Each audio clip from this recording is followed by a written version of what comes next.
Pessoal, tudo bem? Boa noite, bom dia, boa tarde. Conforme for o horário que você assistir essa live, live do ano. Salvo engano, foram até um momento 8 lives, eu não tenho certeza agora.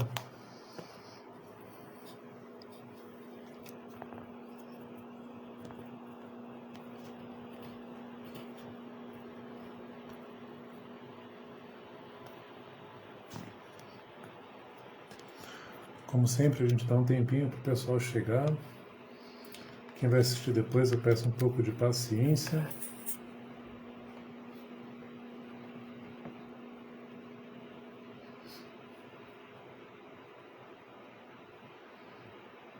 Já posso adiantar que hoje vai ser um tema muito interessante e vai ser já de um fechamento, na verdade, desse livro, o temperamento que Deus lhe deu. Então, quais os tipos, onde ele se manifesta, nos cônjuges, nos pais, nos filhos. Hoje nós falaremos de temperamentos secundários e a vida espiritual para os temperamentos. E desde já eu já coloquei nessa live como um comentário fixado, newsletter, porque é uma novidade para o perfil aqui, uma coisa muito legal aí que vai ser, que já está sendo, na verdade, uma novidade, né? Você vai receber aí no seu e-mail algumas reflexões diárias, de segunda a sexta, sobre assuntos de psicologia e de vida cotidiana. Então, seja mais que bem-vindo.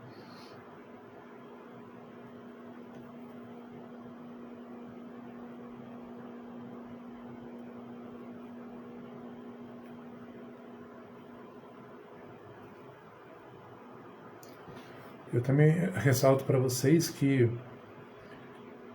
todas as lives estão sendo salvas também no YouTube, então você pode entrar no YouTube, encaminhar para quem não tem Instagram.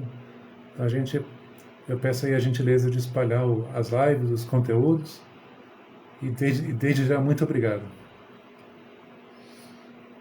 Bom, eu dei os avisos agora no começo, mas eu também vou dar os avisos no final.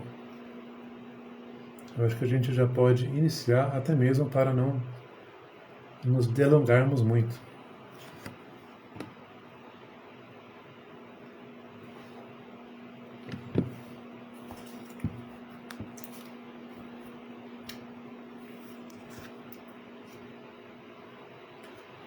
Então, nesse penúltimo capítulo, os autores abordam sobre a descoberta de um temperamento secundário. Então, até um momento a gente viu que há 4 tipos de temperamentos centrais, ou fundamentais, ou até mesmo predominantes. Então, a gente tem lá a pessoa que pode ter um temperamento predominante colérico, sanguíneo, fleumático, melancólico. Uma coisa muito legal que os autores apontam é uma frase de Conrad Hawk. Ele afirma o seguinte: uma pessoa é mais feliz se seu temperamento não é puro. Ou seja, a gente fazendo um paralelo muito grosseiro aqui, a gente pode pensar que você vê algumas raças de animais, né? Você chama muitas vezes de pedigree. Né? Você tem ali um labrador, um rottweiler, um dog alemão, etc. São raças puras e fortes.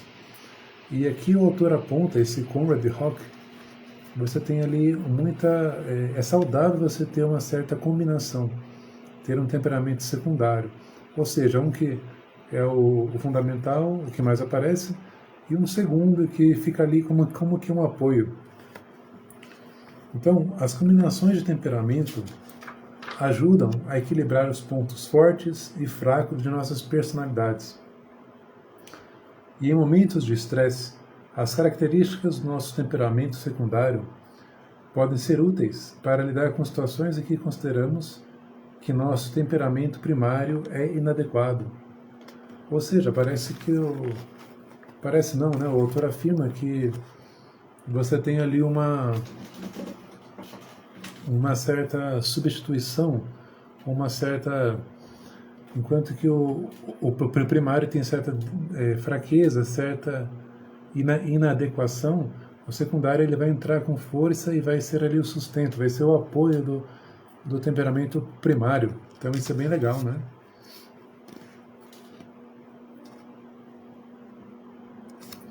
Então aqui é bom a gente pensar que os autores afirmam que há algumas, como se diz, algumas combinações impossíveis. Você não combinaria temperamentos diametralmente opostos. Né? Se a gente fizer aqui uma rosa dos ventos, norte-sul, leste-oeste, você não misturaria, por exemplo, ali o norte com o sul, mas sim o norte com o leste e com o oeste, e o sul com o leste e com o oeste. Basicamente isso, né? Então, e vice-versa, né? O oeste com o norte e sul e nunca com o leste. E o leste com o norte e sul e nunca com o oeste. Né? Então, assim, os autores apontam uma certa limitação de combinações. Eu não vou entrar aqui no mérito delas, mas é muito interessante a gente falar disso, né?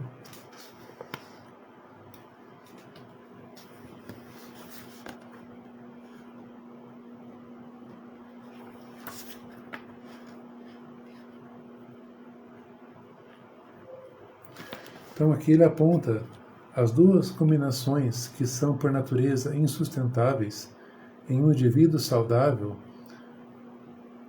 é justamente o colérico, o fleumático, o sanguíneo e o melancólico.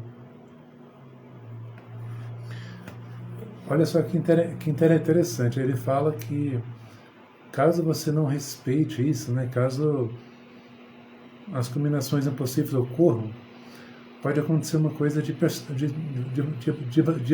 ter o que a gente pode chamar de personalidades divididas. Ou seja, pessoas com problemas emocionais. E são resultado de comportamentos aprendidos, geralmente em resposta a uma educação disfuncional, que mascara a verdadeira personalidade. Então, a causa disso é justamente uma educação que pode meio que ele impor um segundo temperamento que não coincidiria muito bem, que não encaixaria tão bem com o temperamento primário, no caso. Portanto, você teria ali uma certa máscara de sobrevivência, como sugere Littauer, ou algo aprendido e não dado por Deus, como um dom, no caso.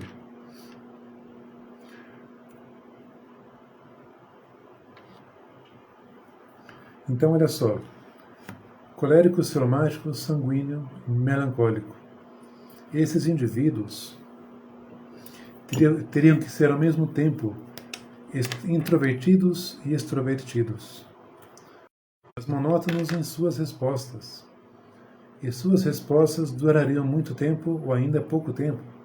Então você vê que tem aí uma certa contradição nessa mistura de temperamentos, nessas combinações impossíveis. De todas as maneiras, e em todos os aspectos de si mesmos, eles estariam internamente em conflito. À primeira vista, você pode presumir que um fleumático que também demonstra fortes habilidades de liderança e é altamente competitivo, ou muito motivado em seu campo escolhido, é um colérico fleumático.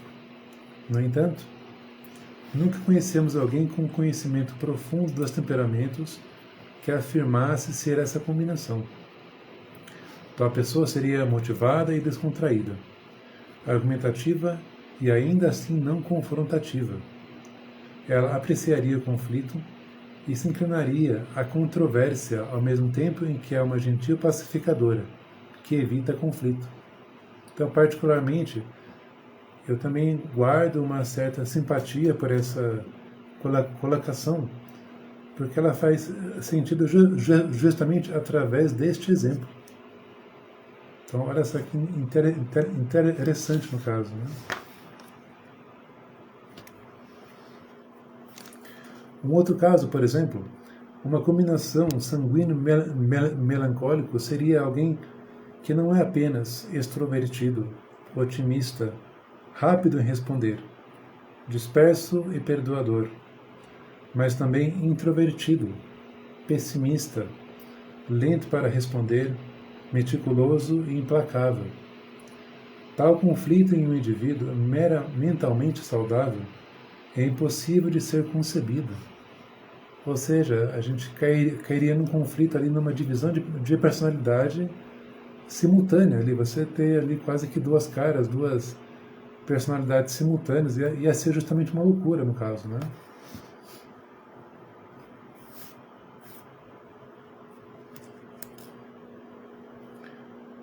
Então aqui ele fala dos sanguíneos. Os sanguíneos fazem um estudo superficial dos temperamentos, observam em si mesmos uma certa indecisão e atribuem erroneamente a introspecção melancólica. No entanto, a indecisão do melancólico não vem tanto da dúvida como de uma superabundância de reflexão. A gente já tinha visto que o temperamento melancólico tende a pensar muito e a pôr pouca coisa em prática. Então ele precisa dar o primeiro passo e fazer as coisas acontecerem.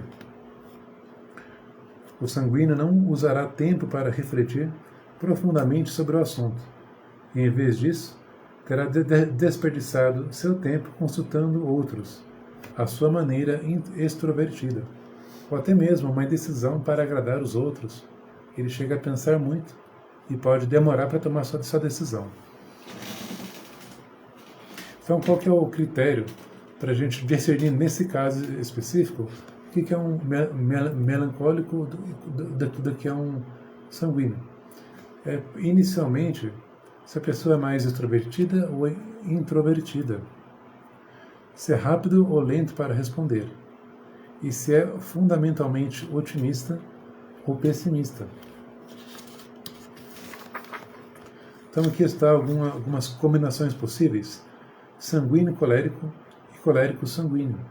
Então você veja que eu repeti os dois temperamentos em duas ordens diferentes. Por quê? Porque no primeiro caso o sanguíneo é o primário, ou o primeiro, e o colérico é o segundo, e o outro, o colérico é o primeiro e o sanguíneo é o segundo. Outro caso, por exemplo, nós temos aqui o colérico melancólico e melancólico colérico. Fleumático melancólico e melancólico fleumático. Sanguíneo fleumático e fleumático sanguíneo. Eu vou pegar alguns exemplos. Nós temos aqui algumas combinações. Eu vou ler para vocês. O sanguíneo e o colérico, que são dois exemplos de temperamentos extrovertidos. Olha só, uma combinação otimista, impulsiva e divertida. É capaz de tomar ali a decisão de seguir adiante, assumindo papéis significativos de liderança e manipulando muitos projetos sem sacrificar indevidamente a produtividade. Esse temperamento tende a ser uma feliz combinação de determinação e charme, habilidades analíticas e criatividade, simpatia e confiança. Aqui o autor ele expõe alguns santos que podem ilustrar um pouco essa mistura de temperamentos. Então, por exemplo, São Pedro talvez tenha sido sanguíneo e colérico.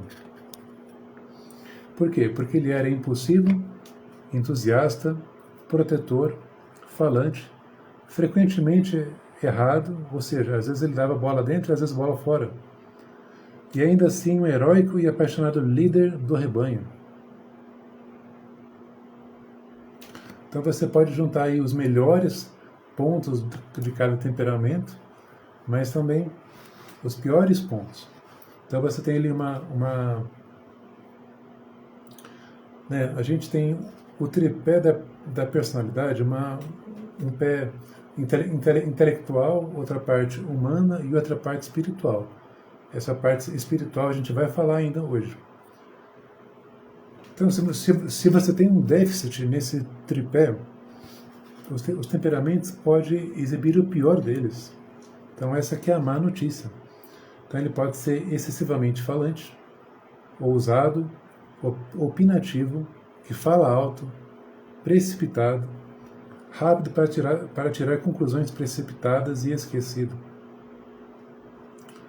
O humor animado do sanguíneo pode se tornar ácido e doloroso, combinado com a natureza implacável e vingativa dos coléricos mal formados.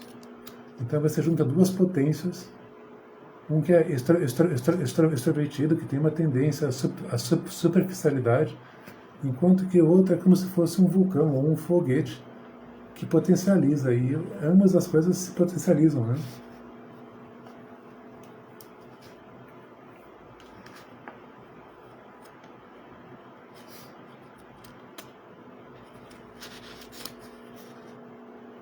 Então, uma boa notícia, claro, se você consegue ali uma boa formação humana, intelectual, espiritual, você consegue sim essa auto-melhoria, você consegue uma auto-formação e consegue ali, como se diz, quando a gente mexe nas arestas, né, a gente consegue polir as arestas, né?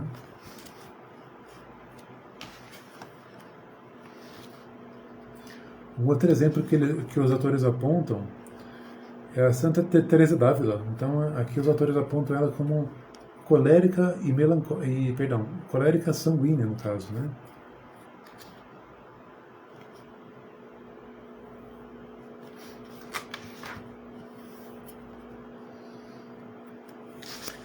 Eu vou pegar agora ainda o temperamento colérico, mas agora a gente pode pensar no temperamento melancólico. Então, a mistura de um temperamento extrovertido com um temperamento mais introvertido, ou mais introvertido deles, no caso. Então você combina dois apaixonados e perseverantes temperamentos para criar um forte líder com capacidade de visualizar um grande plano de ação. Alguém que seja meticuloso e estratégico. Então você tem ali a estratégia do colérico de fazer julgamentos precipitados e muitas vezes amplos, que será temperada pela tendência melancólica de fazer análises e reflexões cuidadosas. Ou seja, enquanto que um é o executor, né, o melancólico, o colérico, você tem o melancólico como um estrategista, como aquele que planeja as ações. E se você tem esses dois temperamentos, você tem um pouco desses dois mundos, né, que acaba sendo ali algo bem vantajoso. Então, se você é um colérico melancólico, você tem ali uma mente rápida, analítica, que possivelmente com grande atenção aos detalhes, com uma forte senso de ordem e disciplina.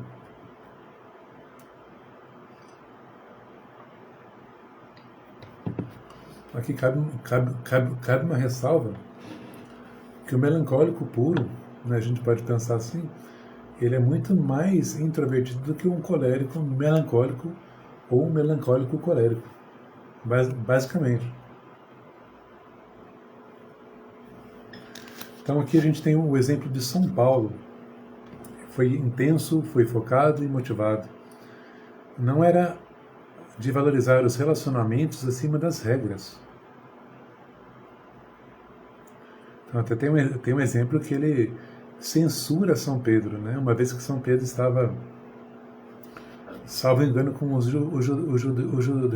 judeus, no caso, e Pedro ali escorrega na bola, né? Escorrega ali na moral nova que eles estavam ali executando, de forma que São Paulo ele é cirúrgico, praticamente uma faca tramontina. Então, o melancólico colérico, por sua vez, ele é um líder com potencial para realizar grandes obras. Olha só que diferença, olha só que diferença muito bonita.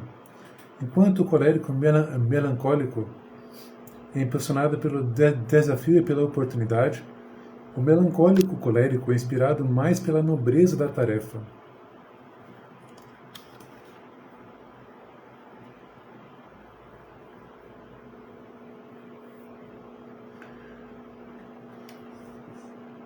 Então você tem ali essa excitação por nobres e exigentes causas humanitárias, compor uma sinfonia, fundar uma escola ou descobrir uma cura, de certa forma fazer grandes coisas pela sociedade.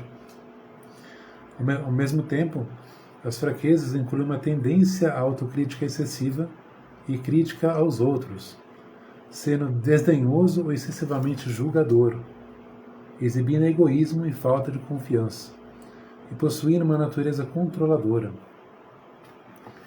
Eu gostaria de ler dos dois temperamentos que são ali mais voltados para as pessoas, que são o sanguíneo e o fleumático. Eu não vou conseguir ler todos, obviamente, mas fica o convite para quem puder comprar o livro, ter esse um incentivo aí. Então, muito bem, o sanguíneo e o fleumático sanguíneo. Então, você já tem que o fleumático e o sanguíneo é alguém mais extrovertido, otimista e caloroso, que se conecta facilmente com os outros e é apreciado por todos. Seu lado otimista o torna criativo, entusiasmado, amigável e inspirador. Seu lado fleumático o torna um tanto cauteloso em certos momentos e também altamente sensível ao humor, às emoções de outras pessoas, gostos e desgostos. Deseja profundamente a harmonia dos relacionamentos. Deseja profundamente a harmonia nos relacionamentos. Essa basicamente é a cara do sanguíneo e do fleumático. Vejamos então, se você é sanguíneo e fleumático, então o fleumático é o secundário, quase todo mundo gosta de você. Por quê? Vocês são fáceis, criativos, divertidos, entusiasmados, imaginativos, atenciosos, generosos, flexíveis e espontâneos. No entanto, suas fraquezas são a superficialidade, a indecisão, a desorganização e a procrastinação. Basicamente isso é ali são os pontos de fraqueza ou as tendências negativas do sanguíneo e do fleumático.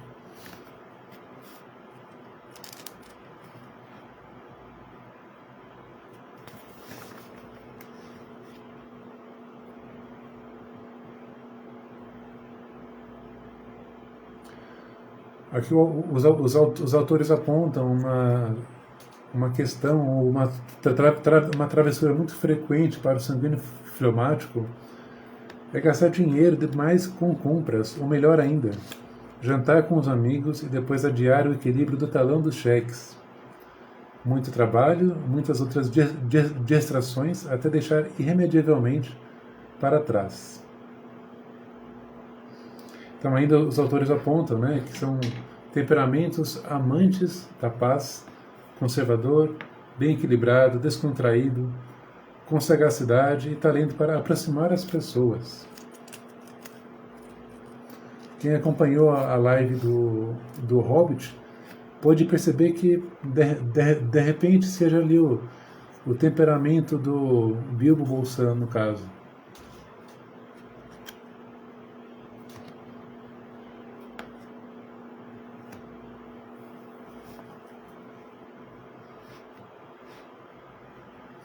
Uma coisa que é importante para o sanguíneo e o fleumático é a atenção à autoformação através do estabelecimento de metas, pensar no futuro e buscar conselhos de especialistas, que ajudarão o fleumático sanguíneo a se tornar produtivo, bem-sucedido e um grande líder. Claro, aqui a gente não tira o mérito e a necessidade de você pensar e viver o hoje, mas um hoje que ele tem ali um movimento, tem uma perspectiva para o futuro, Inclusive, a preferência desses temperamentos é viver o hoje, o momento. Mas é uma tendência que acaba sendo ali como que uma superficialidade. Então, aí que está o lado A e lado B da moeda, no caso.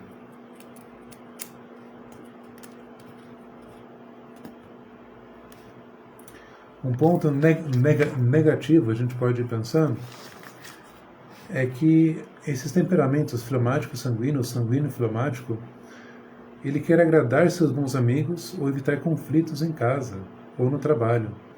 Você pode seguir o fluxo quando na realidade uma postura forte seria necessária. Às vezes há questões que são necessárias e que esses temperamentos tendem a ter uma facilidade maior de deixar passar isso, no caso.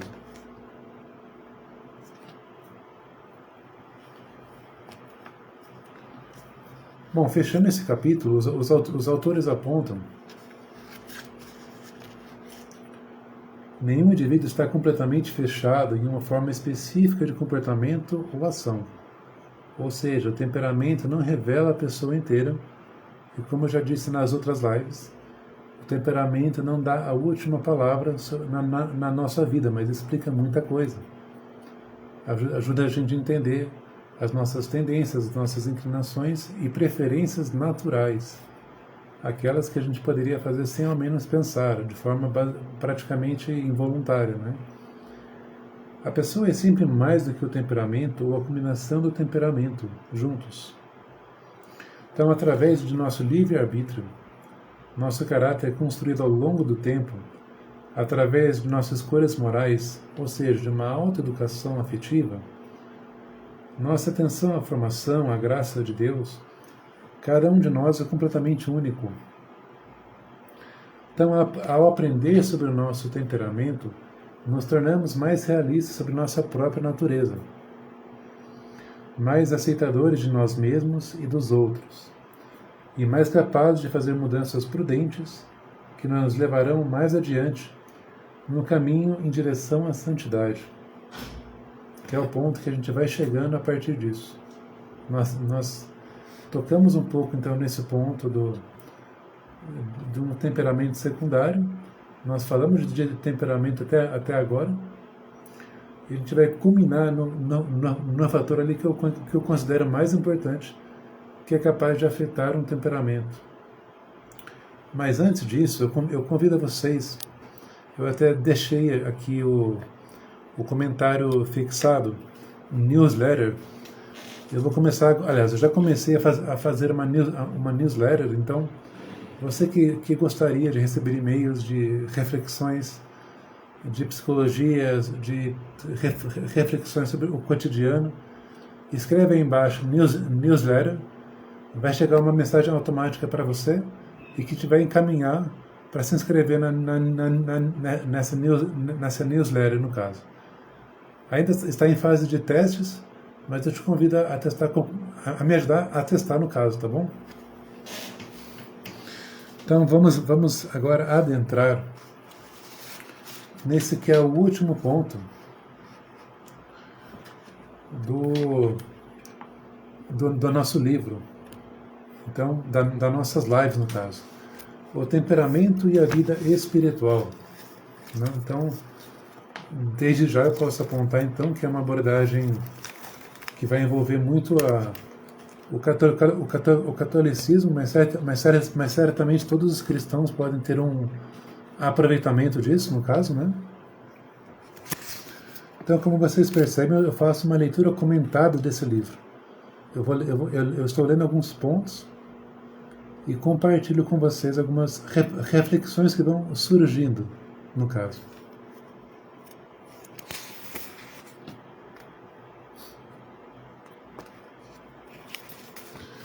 Então, olha só, em nossa jornada trazemos conosco o nosso temperamento. Então, a gente parte do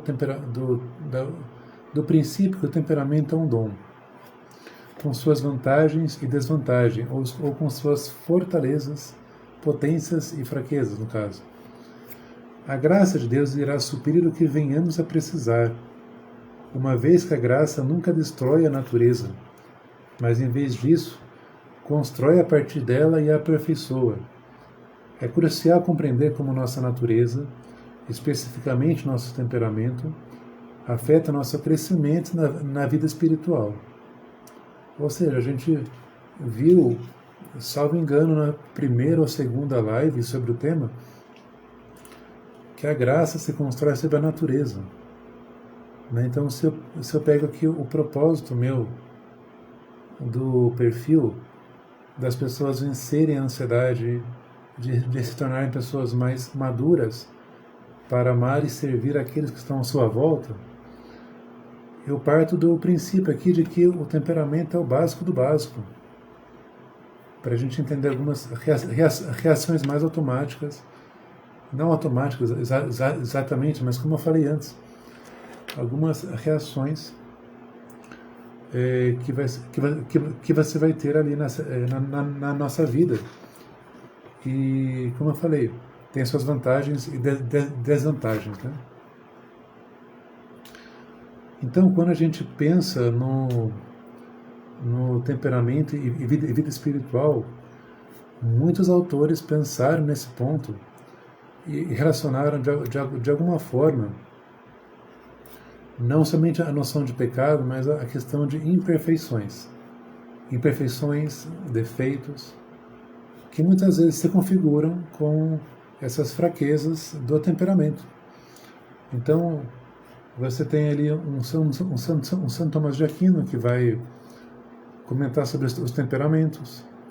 Né? Para quem é da área, pode consultar aquele livro, A Praxis da Psicologia, quando a gente tem ali sobre os 7 vícios capitais. Então é muito legal a gente saber disso, né? Outros autores também, como São Francisco de Sales e Romano Guardini, enfatizam que as imperfeições que surgem de nosso temperamento natural não são culpáveis. As fraquezas do nosso temperamento não são, por si só, pecados. Então a gente tem que o pecado é um ato deliberado da vontade, e quanto mais a matéria é grave, você tem ali a diferença de pecado venial e pecado mortal, no caso. Os autores apontam aqui como que em cada temperamento você tem ali uma tendência específica, no caso. O temperamento colérico parece possuir quase naturalmente a virtude da magnanimidade, ou seja, uma grandeza de alma, de buscar coisas grandes, de ter uma força, de ter energia, de ter um vigor.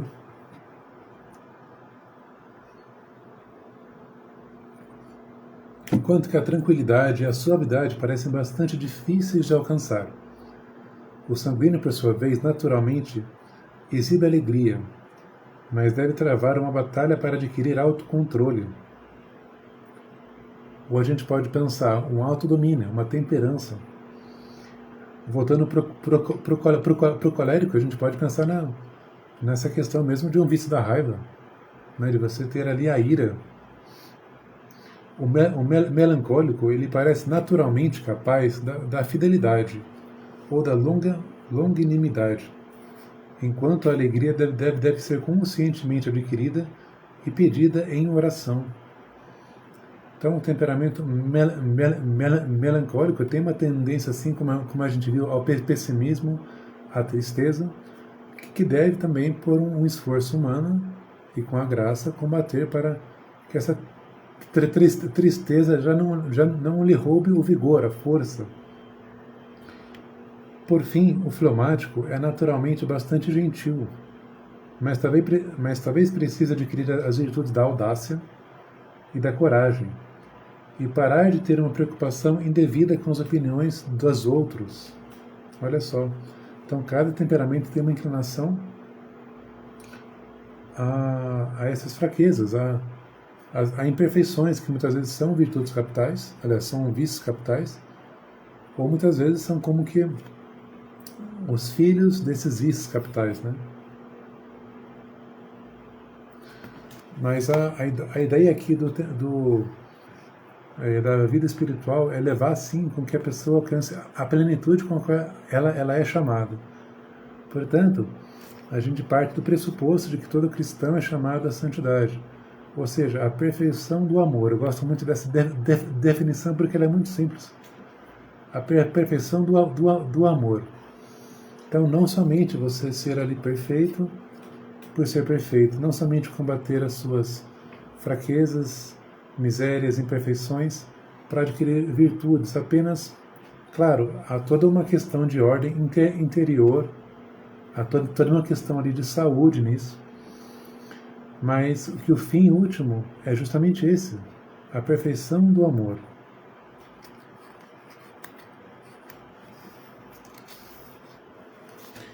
O crescimento da vida espiritual não é apenas uma questão de acrescentar uma virtude ou descartar um defeito. Não se trata de aproveitar um temperamento naturalmente virtuoso, ou inversamente, de crescer em virtude através do grande esforço da vontade. Tampouco é sobre autoperfeição. É, em vez disso, uma rendição completa a Cristo, que nos aproxima cada vez mais dele. Essa amizade com Cristo exige que mudemos. Não é o suficiente seguir a Cristo ou imitá-lo, mas é preciso que nos transformemos.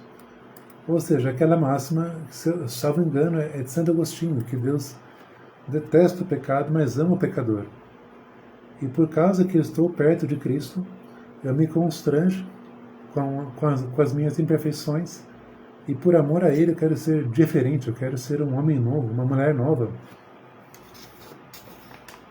Inclusive, abrindo um parênteses, perdão, tem um livro eu não sei o autor agora, mas o título é Temperamentos Transformados pelo Espírito.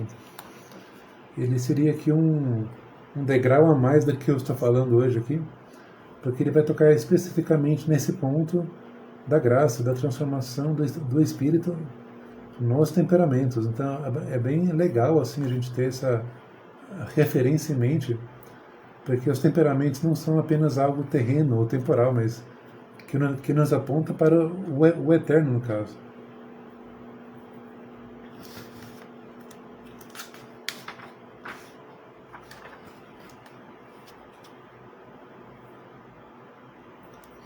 Então, quando você conhece o seu temperamento, né, você vai crescer em autoconhecimento. Né, se você é cristão, você vai se aproximar de Cristo, né, porque você vai ter uma grande motivação para isso. E cai entre nós uma verdadeira motivação para isso. Né, isso vai te fortalecer a vontade, vai iluminar sua razão. E você vai estar ali disposto, vai se sentir capaz, vai estar pronto, vai querer começar hoje isso.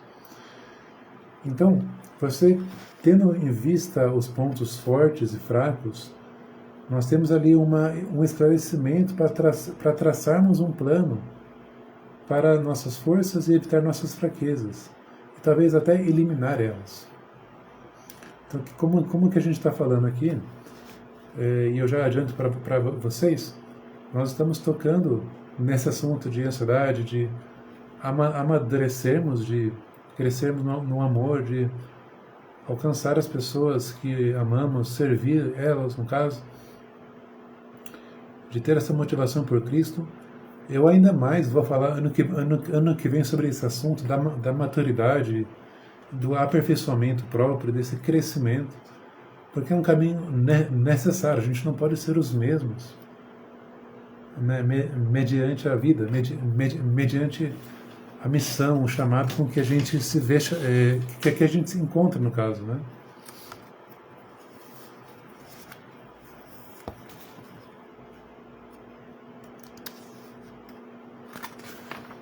Muito bem.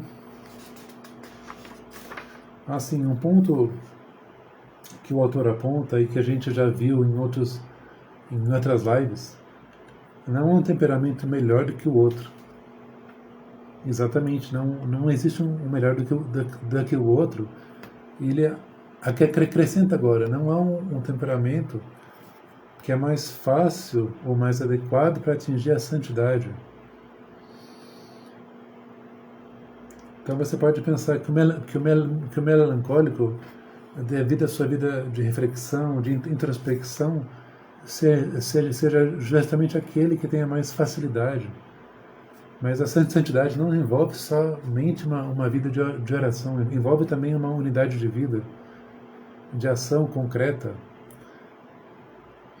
Então, o que a gente pode pensar é que você pode ter ali meios diferentes para diferentes temperamentos.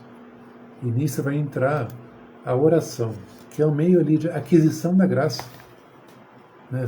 Se a gente pensa, tem os sacramentos que são ali a graça que literalmente toca a gente, mas a oração também é um meio de adquirir as graças, né? Então, diferentemente da mudança no nível natural, a transformação no espírito não é simplesmente uma questão de ceder e começar a trabalhar. Embora seja necessária uma vontade firmemente comprometida para mudar e crescer espiritualmente.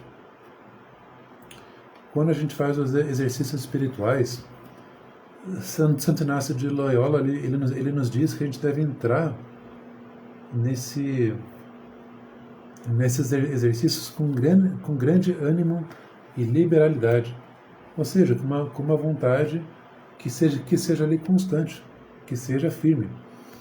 Então, a oração, a gente já ouviu falar de Santo Afonso Maria de Ligório, que quem reza se salva e quem não reza se condena. Então, você rezar é buscar ali a intimidade com Deus, é você buscar ali a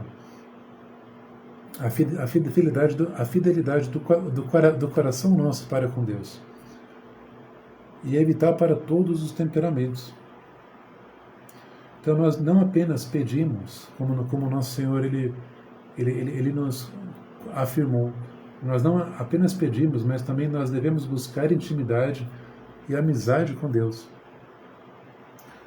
Santa Teresa d'Ávila que fala que o temperamento não, a oração é um trato de amizade com Deus. Então isso para nós é um combustível para estar com Ele. A oração é a luz da alma, que dá ao homem o verdadeiro conhecimento de Deus e também a si mesmo. A gente pode pensar que queremos conhecer a Deus, mas nós não nos conhecemos. É um elo, a oração, um mediador, né? Um elo mediador entre Deus e o homem. Pela oração, a alma é elevada, ou melhor, é levada ao céu, e de uma maneira maravilhosa abraça o Senhor. Então nós temos aí uma curva de amadurecimento afetivo e, consequentemente, a gente pode ter uma curva de amadurecimento espiritual, que é justamente essa santidade. É bem provável que, à medida que amadureçamos em nossa espiritualidade, vivemos e aprofundamos nosso relacionamento pessoal com Cristo. Descobramos que nossas preferências originais são menos importantes. Ou seja, eu vou vendo que meu temperamento, né, quanto mais eu me aproximo de Deus, eu vou vendo quanto que eu sou imperfeito, que eu tenho fraquezas, que eu tenho misérias, né? E aqui vai entrar como que cada temperamento, mas antes disso, como nos lembra a Lumen Gentium, todos somos chamados à perfeição do amor, ou seja, à santidade. Para a caridade crescer em nossas almas, com uma boa semente, devemos ouvir de bom grado a palavra de Deus, cumprir a vontade de Deus em ações, receber frequentemente os sacramentos, especialmente a Eucaristia, e aplicar-nos assiduamente à oração, à abnegação, ao serviço fraterno em crescimento da virtude. Fazendo aqui um panorama de como que funciona a vida espiritual de cada temperamento, a gente vai começar falando sobre a vida espiritual do colérico.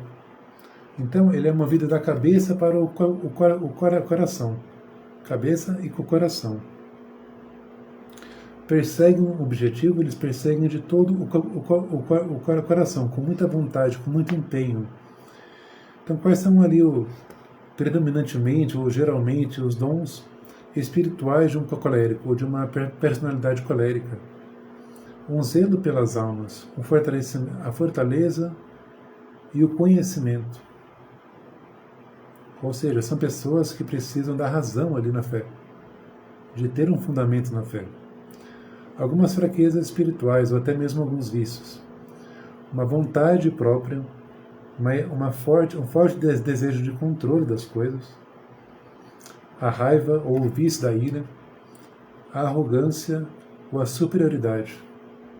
Um santo que compartilha esse temperamento, São Paulo.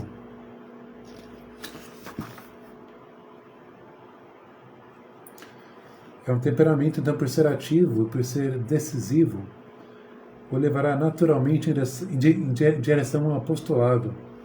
Ou seja, ele é aquele que, uma vez que absorve a fé, a palavra, ele quer a todo momento, custe o que custar, salvar as almas. Olá, Cíntia, boa noite, seja muito bem-vinda.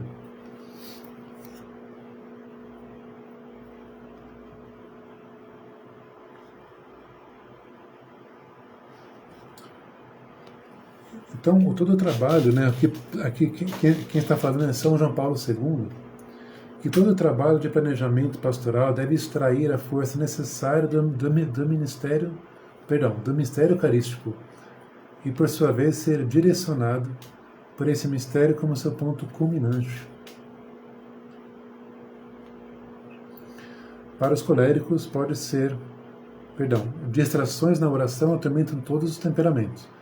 Para os coléricos, pode ser devido ao fato de sempre ter muitos itens na lista de tarefas, ou seja, também uma tendência ao ativismo, e não querer perder tempo dando os primeiros passos em direção a eles. Ou seja, parece que a oração aí para o colérico ele acaba sendo ali um momento de muita prova, porque ele já quer estar em ação, já quer fazer acontecer, já quer evangelizar, já quer converter as pessoas e tal, quer ter pressa nas coisas, né? E o próprio Paulo, eu não sei agora exatamente em qual livro da Sagrada Escritura, mas que ele fala que Paulo planta, Apolo rega, mas é Deus quem dá o crescimento, no caso, né? Então, mediante a vida de oração, de confiança em Deus, nós temos esse crescimento afetivo, esse crescimento espiritual. Então, consequentemente, por tudo isso que eu disse, o colérico tem uma tendência a permanecer emocionalmente desapegado de sua oração. É vital que mergulhe mais profundamente na meditação, a ponto de sua oração se tornar uma oração de coração, e não somente intelectual ou um diálogo com Deus que apenas exige, que apenas pede, enfim. É através da meditação que a gente colhe os frutos das Sagradas Escrituras, de pontos de livros espirituais, que a gente tem ali verdadeiramente uma iluminação da fé para o intelecto, e do intelecto que move a nossa vontade. E através desse movimento todo a gente tem a nossa conversão. Bom, passamos para outro temperamento, a vida espiritual do melancólico, ansiando pelo céu. Olha que frase interessante para o temperamento. Dizem que o melancólico anseia tanto pelo céu que jamais pode ser feliz com menos do que a perfeição aqui na terra. Dizem que o melancólico anseia tanto pelo céu que jamais pode ser feliz com menos do que a perfeição aqui na terra. Olha, Cíntia, eu vou enquanto eu dou aula aqui, eu vou pensando, mas eu tenho algumas indicações aqui já. Olha só, se o melancólico não está ciente desse intenso desejo espiritual pela perfeição, pode ficar extremamente insatisfeito e frustrado no nível natural sem saber o porquê. Intimidade profunda com Deus, em oração e boa orientação espiritual serão capazes de ajudar a evitar um ciclo descendente de frustração, ansiedade e depressão.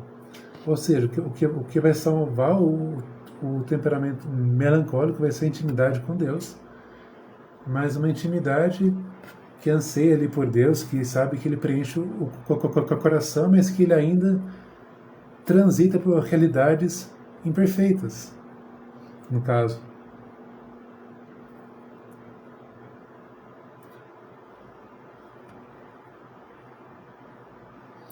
Os melancólicos demoram a responder aos estímulos e podem parecer irresolutos. O medo do futuro também pode impedir sua atividade. Se você é melancólico, pode se sentir inundado por pensamentos de possíveis desastres ou dificuldades. Tudo se acumulando de uma vez em sua consciência. Possíveis desastres, dificuldades, pessimismo. Mas é claro que isso tem um lado que é totalmente nocivo, mas como a gente falou em alguma das lives, né, isso tem ali uma certa característica de bem. Boa, no caso, porque você consegue ter ali uma previsão de um futuro, você consegue controlar aquilo que pode ser necessário, né?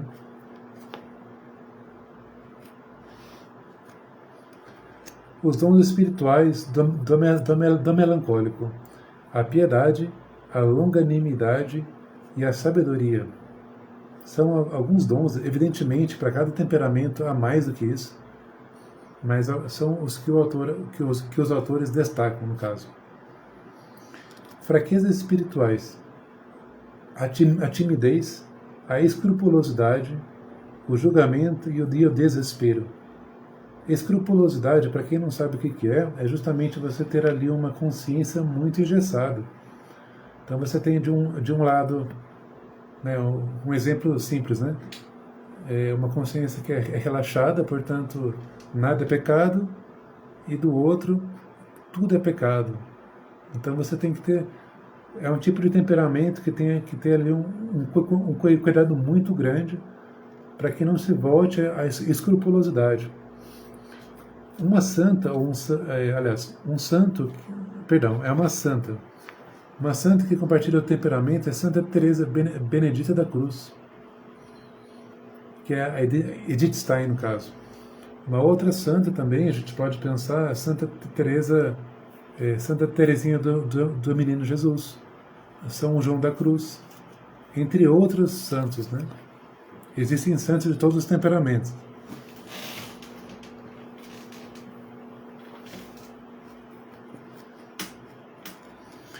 Outro obstáculo para o melancólico é a autopiedade, uma tendência que pode resultar em isolamento, egocentrismo, inveja e possivelmente em depressão. Então é um caso muito sério se a gente não pensa em vencer esses pontos. Vencer assim com o esforço humano, mas também com a graça. Sem uma profunda vida espiritual, e o melancólico pode abertamente desejar isso mais do que qualquer outro temperamento, ou seja, um dos temperamentos que mais tem a tendência de rezar, o melancólico pode ficar ressentido, amargo e desesperado na pior das hipóteses, ou negativo e julgador na melhor das hipóteses. Então, para quem é melancólico, cuidado com a tendência ao mau humor.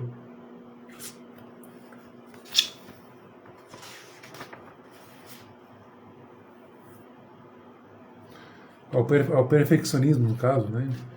E na raiz desse perdão. Então, na raiz do perfeccionismo, nós temos o orgulho. O orgulho está voltado à soberba, que por sua vez é um dos pecados capitais.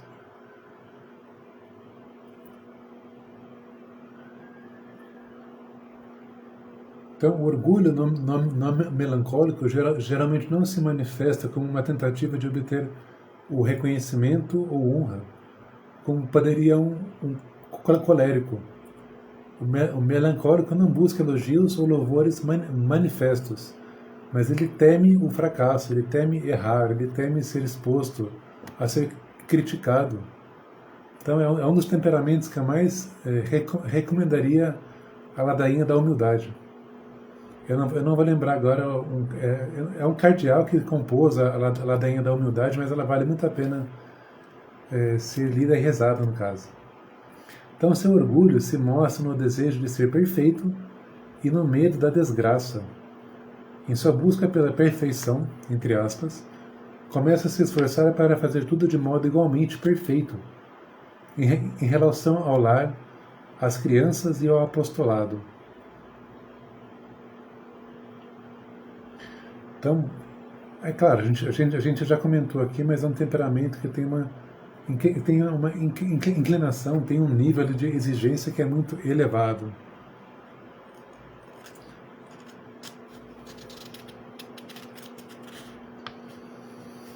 Isso é muito verdadeiro mesmo. É uma memória afetiva que você lembra de coisas que você não gostaria, né?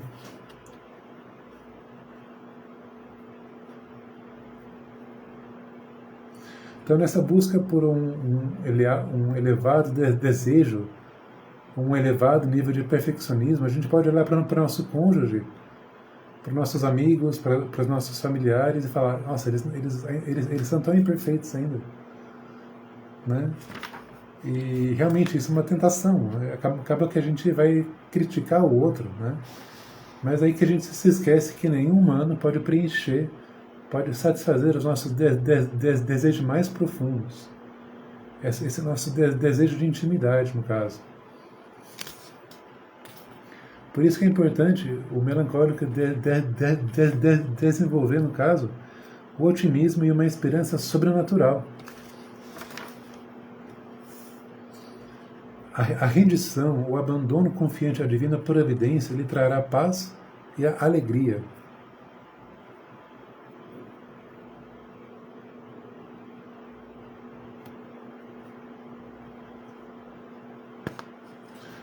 Bom, partamos para os sanguíneos, então, a vida espiritual do sanguíneo.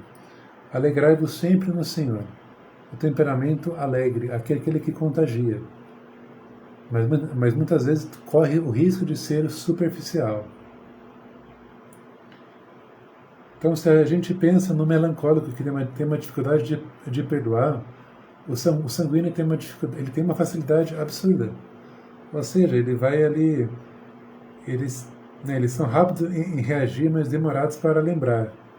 Por isso que eles não absorvem tanto as coisas e por isso que perdoam facilmente, no caso. Então aqui ele cita o São Felipe Neri, no caso, que era um santo muito alegre. Né? Ele mostra que o santo ele deve ser um santo, ele deve ser alegre, no caso, né? Então, para os sanguíneos, os relacionamentos são muito importantes. É verdade, viu? Então, quais são os dons espirituais? A alegria, a misericórdia, a magnanimidade e a gratidão. Quais são as fraquezas espirituais? O amor próprio, a inveja, a busca por estima e respeito humano. A gente pode até pôr aqui em certo grau também, a vaidade, a luxúria. E o santo que compartilha esse temperamento é São Pedro. Então, o temperamento sanguíneo não pode depositar sua total confiança nas pessoas, ao ponto de negar valores, ao ponto de agradar sempre as pessoas. Ela deve colocar sua confiança em Deus. Né? O temperamento sanguíneo deve pôr sua confiança absolutamente e unicamente em Deus. E a partir disso fortalecer o relacionamento pessoal com Deus, para que possa ter ali o autodomínio para suas emoções, além da consistência e perseverança nas resoluções espirituais. Porque aquele que perseverar até o fim será salvo. Então, para o sanguíneo, a perseverança é a principal virtude, praticamente, né?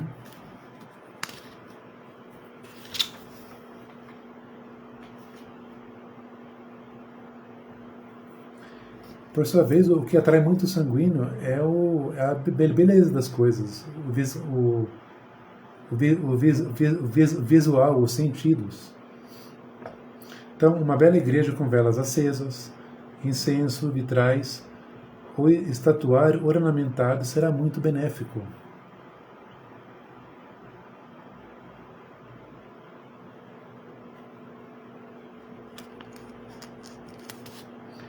Então, o sanguíneo também é convidado, é convocado praticamente a desenvolver a profundidade e uma constância em sua vida espiritual. Ele deve buscar ali pensar antes de agir, ao invés de ser sempre impulsivo. Ele deve ver que ele tem que meditar, ele tem que pensar e depois agir, no caso. Então, como a gente falou de que para os sanguíneos é importante os relacionamentos,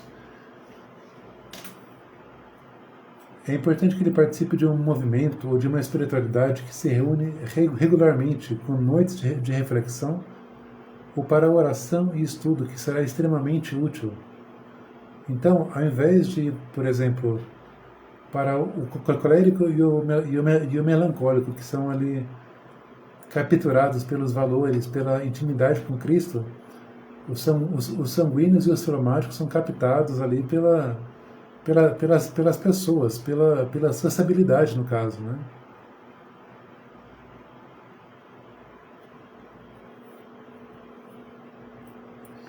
Então, o sanguíneo também tem que desenvolver uma autodisciplina na vida espiritual, uma disciplina que inclui a oração diária, a autoformação através de leitura espiritual e crescimento de virtudes. Então não adianta só estudar, só rezar. É importante fazer as duas coisas juntas, de ter uma formação humana que seja razoável. Então, através de uma oração e do relacionamento próximo com Cristo, passará a entender a profundidade como um indivíduo único e começará a enraizar sua confiança na base de toda a verdadeira confiança, o amor incondicional absoluto de Deus.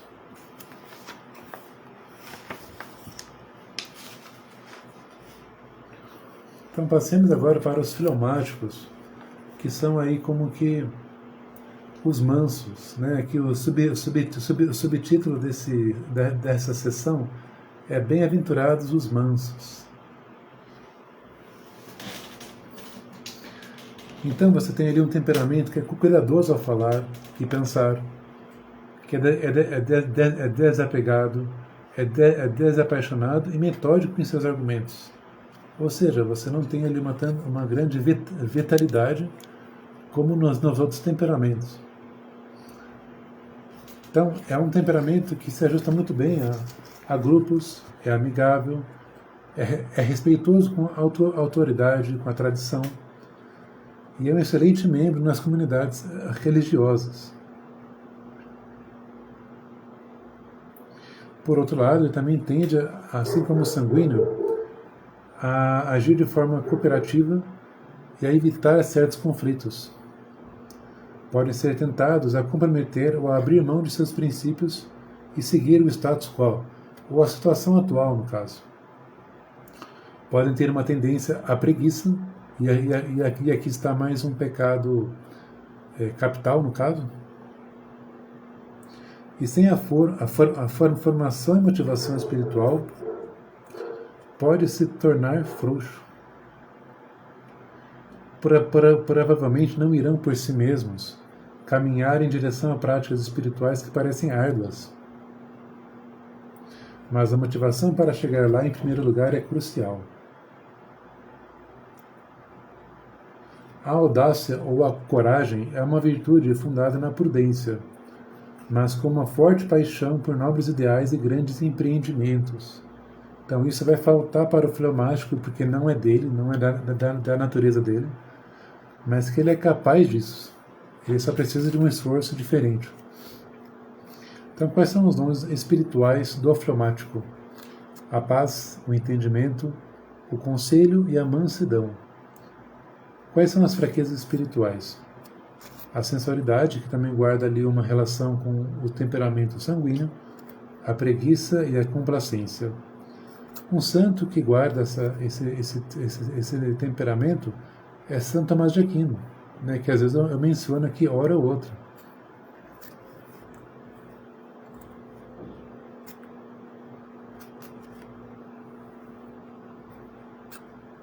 Então, quais são as maneiras como o fleumático se atrai para rezar?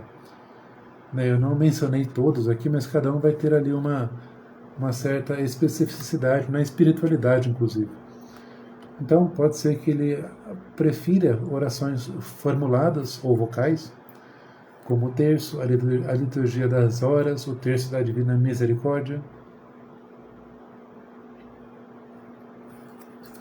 Os sacramentais podem ser muito atrativos, como o escapulário, a medalha milagrosa, etc.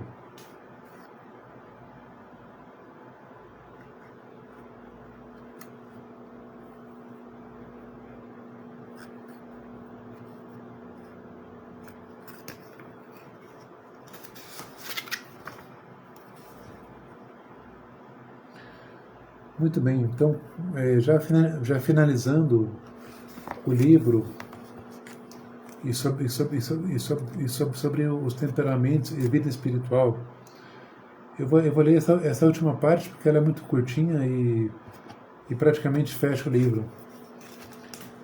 Conheça a si mesmo e comece a conhecer a Deus. O crescimento espiritual sempre implica uma vida de oração profunda e uma vida de humildade, de submissão à vontade de Deus, vivida na caridade.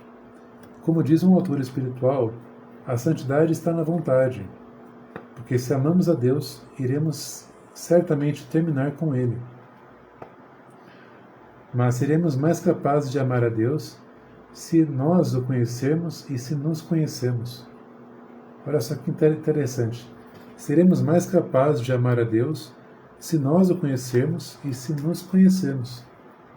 Tem até um padre da igreja, que é do século II, III, talvez, que é o Evagrio Pontico, que ele falava, se nós queremos conhecer a Deus, conhece-te a ti mesmo, no caso, né? Isso tem muito a ver também com aquela mensagem que Sócrates ouviu, né? Conhece-te a ti mesmo. Olha só como que a sabedoria humana, ela dá as mãos com a sabedoria cristã e evangélica, né? Deus é constante e nós não somos. Deus ama incondicionalmente e nós não. Deus é sempre fiel, mas nós não somos. Se estamos cientes de nossos pontos fracos e tendências naturais, seremos mais capazes de impedir essas falhas e tendências ao pecado que brota de nossas próprias inclinações, feridas pelo pecado original. Eu vou repetir essa parte. Se estamos cientes de nossos próprios pontos fracos e tendências naturais, seremos mais capazes de impedir essas falhas e tendências ao pecado que brota de nossas próprias inclinações, feridas pelo pecado original. Como diz o eminente teólogo suíço Hans Balthasar, nós homens não temos a menor consciência das proporções e do impacto de nossa culpa. Quanto mais compreendemos a realidade, entendemos a nós mesmos e aos outros. Maior o nosso amor por Deus e maior o nosso amor por todos os membros do corpo de Cristo. A igreja militante, padecente, triunfante. Então, como diz São Paulo, nós agora vemos como por um espelho em enigma, mas então veremos face a face. Agora conheço em parte, mas então hei de conhecer perfeitamente. Atualmente buscamos o rosto de Deus e o nosso. Queremos viver na luz, mas devemos fazer um esforço para crescer em sabedoria e santidade, assim como o menino Jesus. Em última análise, o amor é o único caminho. Agora, pois, permanecem essas três coisas: a fé, a esperança e a caridade. Porém, a maior delas é a caridade. Então, nós vamos chegando ao fim dessas nossas sequências de lives sobre os temperamentos, e eu acredito que ali é um caminho muito frutuoso, muito rico, porque o último ponto tem a ver com a união para com Deus. Né? Aqui eu não tive a oportunidade, nem tenho essa expertise de falar dessas vias purgativas, contemplativas, unitivas, que a gente encontraria na espiritualidade carmelita, e que com certeza é um tesouro da igreja, no caso. Mas, certamente, se a gente pensasse a nível de via purgativa, ou seja, eu estou me purificando dos pecados mortais, veniais. A partir disso, eu costumo falar, né? Você tem ali um itinerário de você ir sarando as suas imperfeições, de ir sarando as suas fraquezas. Né? Então, o propósito dessa sequência de lives foi justamente isso. Você ter quem acompanhar essa sequência de lives, sendo católico, sendo cristão, ou ainda que está chegando agora, de ter essa ciência dos pontos fracos e tendências naturais, e que para os cristãos tem ali um fundamento no pecado original, numa concupiscência que é a fonte de todos os pecados, dos 7 pecados capitais, que por sua vez é aí fonte de toda uma cadeia, de toda uma teia de pecados, né? De imperfeições. Muitas vezes nem toda imperfeições é pecado, no caso, né? Mas é justamente isso. O primeiro passo para a gente sanar isso é dar um diagnóstico, é falar disso, no caso. Olha, Cíntia, a gente vai ter live sim, vai ter novidade aqui no pedaço, viu? Eu comecei falando de temperamentos, mas a gente vai falar de maturidades, a gente vai falar de virtudes, e talvez também de psicologia atomista, né? Uma questão mesmo que eu gosto bastante, mas ainda estou amadurecendo os estudos, porque tem muita coisa, né? E realmente é uma oportunidade muito grande fazer essas lives, né? A ideia é mantermos sempre as segundas-feiras. Mas eu acredito que esse é o ponto inicial ali para quem está acompanhando, para entender a si mesmo, para entender aí as fraquezas, as tendências. Então é justamente um ponto de partida. Né? Eu me despeço, mas eu dou para vocês um até breve, um tempo aí de descanso de 2 semaninhas. Se Deus quiser, dia 8 de janeiro nós estamos de volta. Então eu vou avisar vocês aí, quem está acompanhando. E muito bem, antes de encerrarmos, eu não tinha esquecido, mas vamos comentar sobre alguns livros de espiritualidade. Aqui eu não tenho a mesa, mas a gente pode pensar Uma Vida de Abandono em Deus, que é do Joseph Scrimgeour. Salvo engano é assim que pronuncia, mas é Uma Vida de Abandono em Deus, algo assim. É um livro muito legal e nos exorta a confiarmos em Deus, a crer que Ele conduz a nossa história, a nossa vida. Também nós podemos pensar em Imitação de Cristo, que é um livro com certeza que é um clássico. Eu não li inteiro ele, mas já li alguns pontos dele. No momento eu venho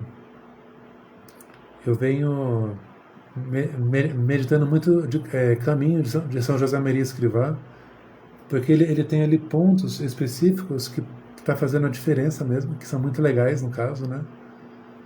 E de forma que foi bom assim te perguntar, porque a gente precisa mesmo dessa base humana que aqui eu me comprometo a apresentar para a audiência, mas também o ponto espiritual, de espiritualidade, de rezar, de vida de oração, né, que pode ali fazer o milagre de mudar as nossas inclinações afetivas, de dar aquele que é pessimista uma vida otimista, de dar esperança àquela pessoa que não tem, né, no caso. Enfim, são basicamente essas, são poucas as indicações que eu tenho, mas acredito que sejam muito importantes. Eu vou ficando por aqui então, pessoal. Eu agradeço a audiência de vocês. Eu desejo a todos um Feliz Natal, um abençoado Ano Novo, um bom descanso. Eu me afasto um pouquinho então aqui das lives semanais, mas ano que vem tem novidades, se Deus quiser. E assim a gente segue em frente, tá bom? Um abraço a todos, fiquem com Deus e até mais.